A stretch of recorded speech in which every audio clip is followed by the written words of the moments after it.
It's the only female chain gang in America. We already got one chain going on the other side. And that makes the sheriff of Maricopa County, Arizona, a very proud man. I take some heat on it, but I also take the credit. Why do you take heat? Well, some people don't like it. It's a civil liberties union, Amnesty International, Justice Department, but it's been here 3 years, and it'll be here as long as I'm the sheriff. Sheriff Joe Arpaio, as he never tires of telling you, is elected by the voters of Maricopa County. And the voters like to see their prisoners in chains.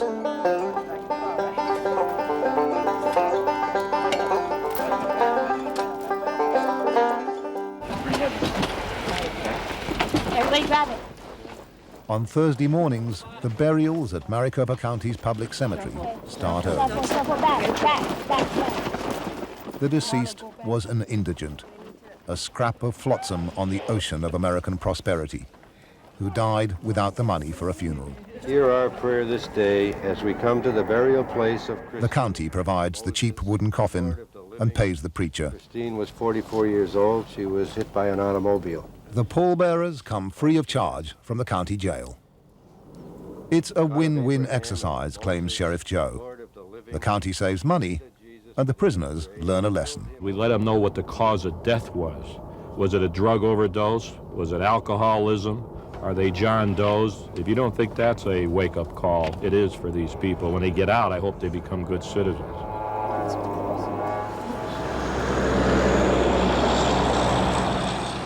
The sheriff had taken time out of his 14-hour day to be with us at the cemetery. He takes time out for every visiting TV crew. He loves to show off his chain gang, and he loves to show off his new armored car. I don't like to talk about it, but I received many threats. Some are very serious. So my staff went out and bought this car for me, paid by money seized from drug traffickers. It's supposed to take missiles and machine guns and everything else. So I think it's a great savings, and we'll see what happens if it works. Lock them up. Try to get them off. It's not working. Please don't move. Please don't move. Some of Joe Arpaio's most ardent admirers have joined the sheriff's posse. It's not working. There are 3,000 volunteers in the Maricopa County posse. None of them are paid a dime, but 800 have already completed the training that allows them to carry a gun on duty. All right, just do it slow. Lock them up. Tonight they're being taught how to stop an assailant from getting to the gun before they do. And Frank Edelman, a young 66 as he puts it, is having trouble. Okay, lock them up. Get them off. Don't cock it. Go. Go, go, go. Police, don't move. Frank is an enthusiastic posse man in Sun City West. It's a retirement community in rural Maricopa County that doesn't have a full-time police force, and the sheriff's deputies are thinly spread. And then you're just swinging it loose. So why do you need the gun? Well, to be honest with you, my son is an investigator for the state of North Carolina. And when he found out that I put on a uniform and a badge, he said, "Dad, you better get yourself a weapon." For Frank and his training partner, Brooke DeWalt, Joe Arpaio is a model sheriff. Sheriff Joe Arpaio has a lot of innovative ideas, to say the least. He's always got something going on. Very well put. And We're next to the dump over there, the dog pound there, and the waste disposal plant. Joe Arpaio's tent city was one of his first innovative ideas. You get smells from 4 different directions. A few dozen Korean War vintage tents hold up to 1,200 convicted prisoners. They cost the county $100,000 6 years ago. A new jail would have cost $16 million. What do the prisoners think about living here? I mean, do you get complaints from them? Well, yeah. Why would you like living here at 120 degrees in the summertime? But they complain about everything. The way the sheriff sees it, the acute discomfort of Tent City is just another bonus. It's great to save money, but it's also to make it tough. Why should you live better on the inside than on the outside? I don't think that's right. When you commit a crime and you're convicted, and they're all convicted in here, you should be punished. And since I'm elected, and I report to nobody except the people that I serve. I can use the word punishment. Okay, how you doing? Sheriff Joe loves to confront his own prisoners, especially with a camera present, and play the tough guy. It's gonna get hot here. You were here in the winter time. Now you're gonna see the summertime. But the fact is, these people are not here for heinous crimes. Serious offenders go to the state penitentiary. Only petty criminals sentenced to less than a year end up in the sheriff's jails. I'm in here for driving on a suspended license. Oh, really? Yeah. Yeah, how much time do you get for that? How much time? They are fine defaulters, traffic offenders, possessors of marijuana. That's 6 months is done. I'm an equal opportunity incarcerator. I don't believe in discrimination. So that's why we put women in the tent. Sex with a minor? This 18-year-old slept with a 15-year-old boy. The sentence for having sex with a minor is a year in jail and lifetime probation. Wow, lifetime probation? It's mandatory for all sex offenders.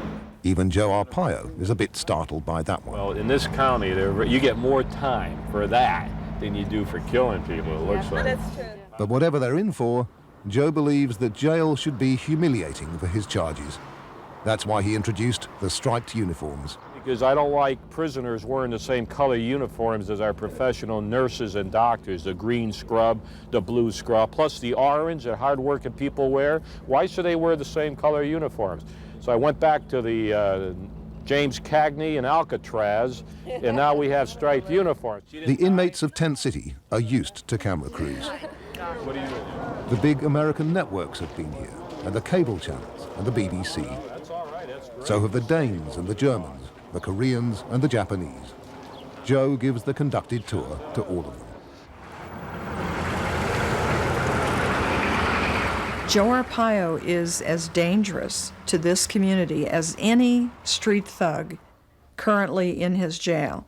And the reason for that is because he has sort of sold this community on a concept. Donna Ham is a former judge and founder of a pressure group which fights for prisoners' rights in Arizona. And that is that prisoners are not people, that they have no connection to the community, that they are all in black hats and his people are all in white hats. These are somebody's mother, somebody's brother, somebody's father, somebody's son. Well, she complains about prisons too, not just my jails. Let her complain. She's a nice lady. Sheriff Joe has been brushing off criticism from human rights groups for years. Amnesty International came down here. I let them go through the jails. I'm one guy who lets everybody go through the jails. They didn't like it. I told them to go back to Iraq, where they came from. Most complaints are directed not at Tent City or the chain gangs, but at the draconian conditions inside the main county jail at Madison Street in downtown Phoenix. Here, thousands of detainees are fed the same cheap meals, wear the same striped uniforms and bright pink boxer shorts as the convicted prisoners. They too are forbidden girly magazines and all but the most educational television. They have minimal recreation, no coffee, no cigarettes. Yet the inmates of Madison Street Jail are not convicted criminals, but unconvicted detainees awaiting trial. Joe Arpaio has a hard time seeing the difference. You're treating them as though they're criminals when they're not criminals yet. Well, how should I treat them? They are criminals. They haven't been convicted of any crime. Well, I think when you take 99%, I pretty well will show you that 99%. I apologize for those 1%, not even that are not guilty. So am I going to give that 1% steak? No, everybody eats the bologna. I run the jail. He has created a jailhouse culture which is very dangerous. And it's a jailhouse culture that basically says it's okay, it says to jailers, it's okay to brutalize these human beings, to beat them, to punish them. In fact, in his newsletters, he talks about wanting his jails to be, quote, bad jails, and he wants his jails to be places of punishments. Mike Manning is no bleeding heart liberal. He's a leading Phoenix lawyer with an office at the top end of town. He's just won $8.5 million from the insurers of the Maricopa County Sheriff's Office to compensate the family of the late Scott Norburg. On June the 1st, 1996, Norburg was admitted to the Maricopa County Jail accused of resisting arrest. By noon on June the 2nd, he was dead. Do you have any pain, bleeding, fever, infections, skin problems, lice, scabies, open sores? The jail admissions procedure is supposed to weed out the sick and mentally disturbed and refer them for immediate treatment. HIV positive array? Scott Norburg was suffering from severe dehydration. He was delirious, incoherent, and barely able to stand. But he received no medical attention. Instead, he was searched in the normal way and left in a cell overnight. No, get out there. The next morning, here at Madison Street, he failed to respond to an officer's instructions. Without provocation, say fellow prisoners, he was set upon. They beat him for about 4 or 5 minutes in tank 6, turned him over, handcuffed him behind his back, so he was face down in the concrete, pulled his arms up behind him and drug him down face first out into the hallway, where they continued to kick him in the throat, kicked in his larynx. Now there are 12 guards beating on this guy. Then they bring a restraint chair in. The restraint chairs can still be seen in the admission hallway at Madison Street, and Sergeant Janet Snow can explain the proper procedure for their use. As they're placed in the restraint chair, it's observed by a supervisor while the officer restrains the inmate. Once the inmate is in there, they're checked by a nurse to make sure that they're okay. But that's not how it worked with Scott Norburg. They continue to stun him with an electric stun device. Then they put a gag a towel over his face and nose, mouth, and part of his neck, push his head forward until he can't breathe. And he dies after 11 or 12 minutes of the most excruciating torture a human being could experience. Despite the evidence of massive bruising and multiple electric stun gun marks, the county medical examiner declared that Norburg's death was accidental. Sheriff Arpaio still insists that his department's insurers should never have settled the case. Well, we didn't have to settle. That was the insurance company, without my knowledge, settled that case. So do you deny that any of your officers behaved illegally and brutally in that case? No, they were doing their job. Unfortunately, the person did die. The coroner or the medical examiner ruled accidental death, and we'll see what happens.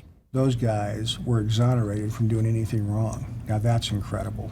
And they're still down there in the jail? They're still down there. They're still in uniform. They were exonerated. Even before Norburg's death, a federal Department of Justice inquiry had found a pattern of excessive use of force and negligent medical treatment in Sheriff Arpaio's jails. More than 100 other former inmates are pursuing civil suits against the Sheriff's Department. And on the day we were there, this prisoner was released without charge. His arms were still swollen and cut from the way he'd been handcuffed when Mesa City Police arrested him 10 days earlier. Did you get to see a doctor while you were in there? I just barely saw him the other day. It took about a week, about 4 or 5 days, and finally he saw me. And then they had never even told me anything, and they gave me some pain pills or something like that. Now they're just releasing me. I don't know if it's broken or nothing. The FBI is currently investigating alleged violations of the human rights of both prisoners and detention officers. But Joe Arpaio says it's all a conspiracy by his political rivals. I'm not paranoid, but the point is, they know I have 80–90% approval rating. They know I will be reelected like that. So by harassing me, they're probably hoping maybe we can make it so tough that he'll say, to heck with it all, I don't need this, I'm not running again. But I got news, I am running again, just for spite, because I'm going to serve the people of this county, and no one's going to drive me away with these phony allegations. Yeah, with Scottsdale PD, 82nd Street. Really don't know what's going on. It's true that Sheriff Joe Arpaio seems as popular as ever with Maricopa County voters. They don't see the inside of the county jails. What they do see are hundreds of volunteer posse men like John Kelly helping the sheriff's deputies fight crime in the mushrooming outer suburbs of the Phoenix conurbation.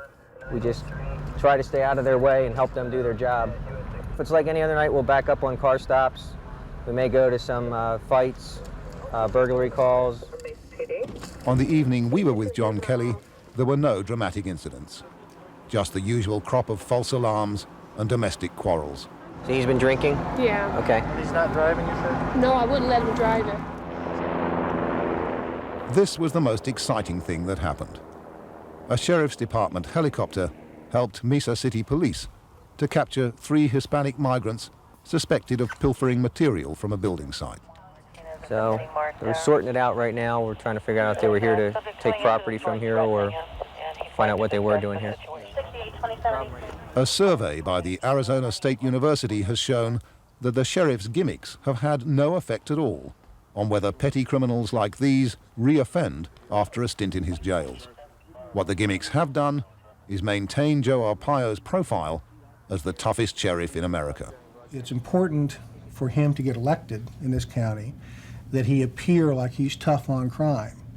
And so he goes out and he appeals to the darkest, to the basest side of our human nature, this anti-crime, which is really an easy way for a person to get votes. Well, I stay at 80-90% approval rating for the last 6 years. I can't get 100 because maybe they won't vote for me. But as long as the people like it, I'm elected and I serve the people, and I'll keep doing what I feel is correct.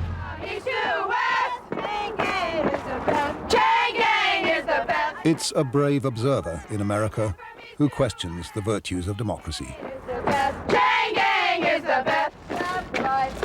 But the sheriff of Maricopa County has proved a simple point. A good way to win over those who do vote is to play the medieval tyrant over those who don't.